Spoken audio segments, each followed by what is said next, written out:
स्वागत है दोस्तों। आज के मुख्य समाचार में आज देश और दुनिया से कई अहम और बड़ी खबर आ रही है। बात करेंगे हर खबर पर विस्तार से। उत्तराखंड में जल्द हकीकत बन सकता है यूनिफॉर्म सिविल कोड। मुसलमान भड़के बोले हिंदू स्टेट बनाने की ओर पहला कदम। एक और बड़ी अपडेट, सत्ता संरक्षण में नौकरी के बहाने हो रही है लूट और ठगी। अखिलेश यादव का बड़ा आरोप। वहीं अगली बड़ी खबर में आपको बताएंगे यूपी में हो सकता है बड़ा सियासी खेल। बसपा कांग्रेस के बीच गठबंधन पर चर्चा। दिल्ली में फॉर्मूले पर बनी रणनीति। एक और बड़ी अपडेट, मध्य प्रदेश के घोटालों पर कांग्रेस ने बनाई एमपी फाइल्स। पीएम को भेजेगी बीजेपी। सरकार में हुए घोटालों की सीरीज। तो चलिए देख लेते आज की पहली बड़ी खबर। उत्तराखंड में जल्द हकीकत बन सकता है यूनिफॉर्म सिविल कोड। भड़के मुसलमानों ने कहा हिंदू स्टेट बनाने की ओर बढ़ाया जा रहा है कदम। दरअसल दोस्तों, उत्तराखंड में जल्द ही सामान्य नागरिक संहिता लागू होने की संभावना को देखते हुए इसका विरोध तेज हो चला है।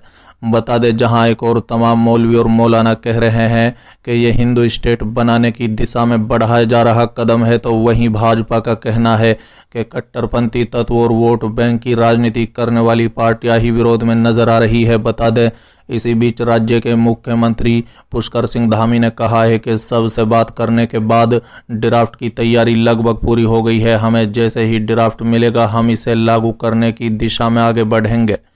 उन्होंने ये भी कहा है कि हमारी अपेक्षा है कि हिंदुस्तान के सभी राज्य इसे लागू करें। वहीं ऑल इंडिया मुस्लिम जमात के अध्यक्ष मौलाना साहबुद्दीन ने कहा है कि यह हिंदू स्टेट बनाने की ओर बढ़ाया जा रहा कदम है। तो दूसरी ओर मुस्लिम धार्मिक गुरु मौलाना खालिद रशीद फरंगी महली ने भी सामान्य नागरिक संहिता के मुद्दे पर उत्तराखंड सरकार की आलोचना की। इसके अलावा प्रमुख मुस्लिम संगठन जमीयत उलमा हिंद ने भी सामान्य नागरिक संहिता से जुड़े मौजूदा कवायदों को नागरिकों की धार्मिक स्वतंत्रता और संविधान की आत्मा को नष्ट करने का एक प्रयास करार देते हुए कहा है कि ये मुस्लिम समुदाय के लिए अस्वीकार्य है, क्योंकि इससे भारत की एकता और अखंडता को चोट पहुंचती है। बता दें कि जमीयत उलमा हिंद के अध्यक्ष मौलाना अरशद मदनी ने यह भी कहा है कि नागरिक संहिता लाने के प्रयास के खिलाफ सड़क पर उतरकर प्रदर्शन नहीं किया जाएगा, बल्कि कानूनी दायरे में रहकर इसका विरोध होगा। अरशद मदनी के नेतृत्व वाले जमीयत की इस विषय पर एक महत्वपूर्ण बैठक हुई। संगठन ने इसके बाद एक बयान जारी कर कहा है कि सामान्य नागरिक संहिता संविधान में नागरिकों का अनुच्छेद 25, 29, 30 में दी गई धार्मिक स्वतंत्रता और मौलिक अधिकारों के सरासर विरुद्ध है। साथ ही जमीयत ने दावा किया है कि सामान्य नागरिक संहिता लागू करने का विचार अपने आप में न केवल आश्चर्यजनक है, बल्कि ऐसा प्रतीत होता है कि एक धर्म विशेष को ध्यान में रखकर बहुसंख्यकों को गुमराह करने के लिए अनुच्छेद 44 की आड़ ली जाती है। आरएसएस के दूसरे सरसंचालक गुरु गोलकर ने कहा था कि सामान्य नागरिक संहिता भारत के लिए अपार कीर्ति और इसकी विविधताओं के विपरीत है। संगठन का कहना है कि जमीयत उलमा हिंद पहले दिन से ही इस प्रयास का विरोध करती आई है, क्योंकि वो मानती है कि सामान्य नागरिक संहिता की मांग नागरिकों के धर्म स्वतंत्रता और संविधान की आत्मा को नष्ट करने का एक प्रयास है। साथ ही उसने यह भी कहा है कि यह संविधान में दिए गए मौलिक अधिकारों के विपरीत है, मुसलमानों का स्वीकार्य है और देश की एकता और अखंडता के लिए हानिकारक है।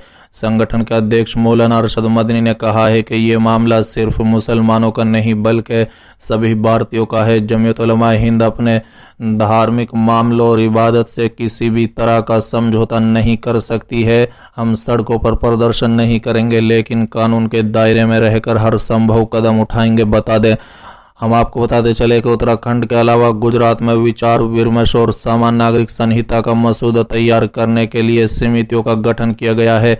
जहां तक इसे उत्तर प्रदेश में लाए जाने की बात है, तो इस मुद्दे पर उप मुख्यमंत्री केशव प्रसाद मौर्य ने कहा है कि चाहे कश्मीर से धारा 370 हटाना हो, राम मंदिर का निर्माण कार्य हो या सामान्य नागरिक संहिता, ये भाजपा का वैचारिक मुद्दा है। हम इस पर डटे हैं। आने वाले समय में ये दिन देखने को मिलेगा। बता दें कि जहां तक राष्ट्रीय स्तर पर सामान्य नागरिक संहिता लाए जाने की बात है, तो हम आपको बता दें कि विधि आयोग ने हाल ही में कहा है कि इसने राजनीतिक रूप से संवेदनशील मुद्दे सामान्य नागरिक संहिता यूसीसी पर लोगों तथा मान्यता प्राप्त धार्मिक संगठनों के सदस्यों सहित विभिन्न हितधारकों के विचार आमंत्रित कर नए सिरे से परामर्श की प्रक्रिया बुधवार को शुरू कर दी है। चलिए अगली खबर, सत्ता संरक्षण में नौकरी के बहाने हो रही लूट और ठगी। अखिलेश यादव का बड़ा बयान। दरअसल दोस्तों, समाजवादी पार्टी के राष्ट्रीय अध्यक्ष और पूर्व मुख्यमंत्री अखिलेश यादव ने कहा है कि भाजपा राज्य में लूट और भ्रष्टाचार चरम पर है।